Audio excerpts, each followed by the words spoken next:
बुलेटिनच्या सुरुवातीला मोठी बातमी आहे राजकीय वर्तुळातून। उद्धव ठाकरेंनी फडणवीसांबाबत मोठा दावा केला होता, त्यानंतर आता मुख्यमंत्री शिंदेंनी एका वृत्तपत्राला दिलेल्या मुलाखतीमध्ये अनेक गौप्यस्फोट केलेत।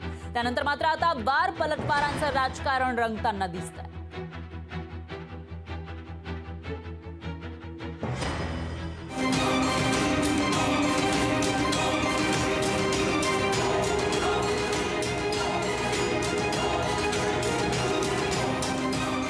राज्यात लोकसभा निवडणुकांचं वारं जोरदार वाहत असताना आता गौप्यस्फोटाचं राजकारण रंगताना दिसतंय। उद्धव ठाकरेंनी 2 दिवसांपूर्वी उपमुख्यमंत्री देवेंद्र फडणवीस यांच्याबाबत मोठा दावा केला असताना आता मुख्यमंत्री एकनाथ शिंदे यांनी देखील टाइम्स ऑफ इंडिया या इंग्रजी वृत्तपत्राला दिलेल्या मुलाखतीत खळबळजनक दावा केला।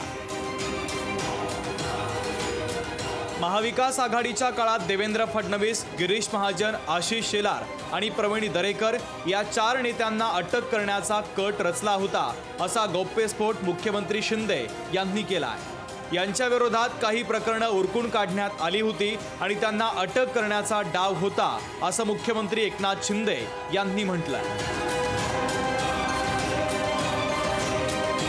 मुख्यमंत्र्यांच्या दाव्यावर शिवसेना उद्धव बाळासाहेब ठाकरे पक्षाच्या वतीनं पलटवार करण्यात आलाय। ईडी आणि सीबीआय मागे लावून भारतीय जनता पक्ष एकनाथ शिंदेंनाच तुरुंगात टाकणार होता, असं सांगत संजय राऊतांनी मुख्यमंत्र्यांचा हा दावा खोडून काढण्याचा प्रयत्न केला।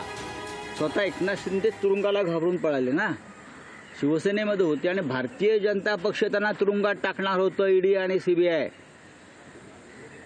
त्यांनी समोरून सांगावं, ते कुठे कुठे जाऊन रडले मला तुरुंगात जायचं नाही म्हणून। ते काय सांगतात, खोटे बोलतात। भारतीय जनता पक्षामध्ये एकतर भ्रष्टाचारांना स्थान आहे किंवा खोटं बोलणाऱ्यांना।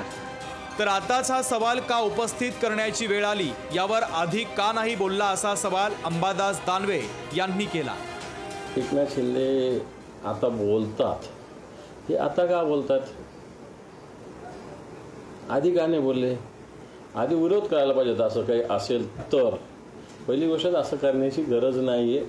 उद्धवजी ठाकरे साहेब काय अशा पद्धतीनं काम करणारं नेतृत्व नाही, त्यामुळे अशा बोलण्याला कोणत्याही प्रकारे अर्थ असण्याचं काही कारण नाही। ऐन लोकसभा निवडणुकीत मुख्यमंत्र्यांच्या या गौप्यस्फोटानं सत्ताधाऱ्यांकडून विरोधकांना चांगलं कोंडीत पकडण्याचे प्रयत्न केले जात आहेत। दुसरीकडे विरोधकांकडून देखील आरोप धुडकावत पलटवार केले जात आहेत। पण या सगळ्यात सामान्य मतदाराचे प्रश्न कुठे आहे, असा प्रश्न उपस्थित केला जातोय।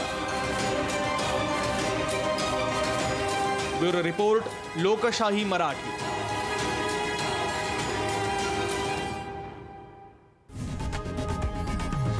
लोकशाही मराठी ऐका, पहा, जागरूक रहा।